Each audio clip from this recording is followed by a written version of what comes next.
2000 milliards s'évaporent au Cameroun. Oui les gars, le Cameroun de Paul Biya face à la réalité. 2000 milliards de francs CFA s'évaporent en secret. Regardez bien l'état de ce pays les gars. Sous le régime de Paul Biya au pouvoir depuis plus de 43 ans, pendant que les autorités multiplient les discours et que certains donneurs de leçons s'agitent dans mes lives pour critiquer la démocratie des pays voisins, les caisses de l'État subissent un braquage à ciel ouvert les gars. Les chiffres officiels viennent de tomber et ils sont réels, confirmés par les enquêtes économiques et les données de la Sonamine. En l'espace de 5 ans, oui les gars, 5 ans seulement, le Cameroun a perdu plus de 2000 milliards de francs CFA dans l'exportation illégale d'or vers Dubaï.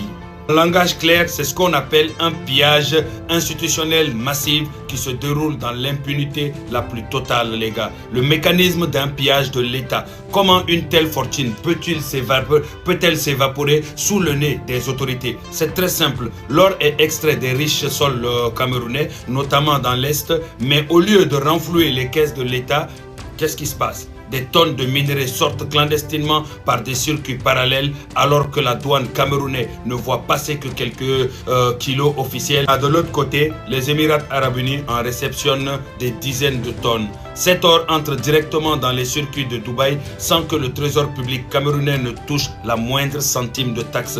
Ce que 2000 milliards, écoutez bien, ce que 2000 milliards change pour un peuple et surtout pour le peuple camerounais. Mettons de côté l'orgueil national mal placé et parlons concrètement. Le Cameroun souffre d'un manque criant d'infrastructures. Avec 2000 milliards de recettes fiscales récupérées, le gouvernement aurait pu financer des hôpitaux généraux modernes de classe internationale pour que les citoyens arrêtent de mourir par manque de plateaux techniques. Le bitumage des axes routiers nationaux qui sont aujourd'hui dans un état de dégradation légendaire. La modernisation des écoles et des universités pour la jeunesse. Au lieu de cela, l'or profite à des réseaux de contrebande bien introduits pendant que l'économie stagne et ressemble par endroits à un abandon systématique. Les gars, il faut comprendre que ce pays est complètement à terre et il faut réellement que la jeunesse de ce pays-là se réveille. Aimer son pays, ce n'est pas fermer les yeux sous prétexte de patriotisme, c'est avoir le courage de dénoncer ce qui détruit le pays de l'intérieur.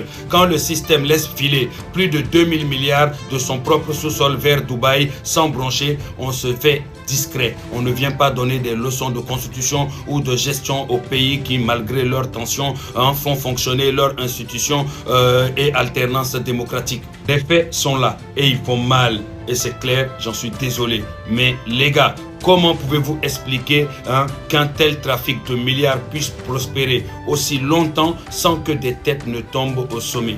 Restons mûrs dans les commentaires, mais posons les vrais débats, les gars. Avant de venir donner des leçons, il faut déjà nettoyer ta maison. Et surtout, ce qui se passe actuellement au Cameroun, c'est un braquage à ciel ouvert. Mais le peuple a été endormi, donc ce qui fait qu'actuellement, ils sont en train d'être pillés massivement par milliards, mais personne ne bronche.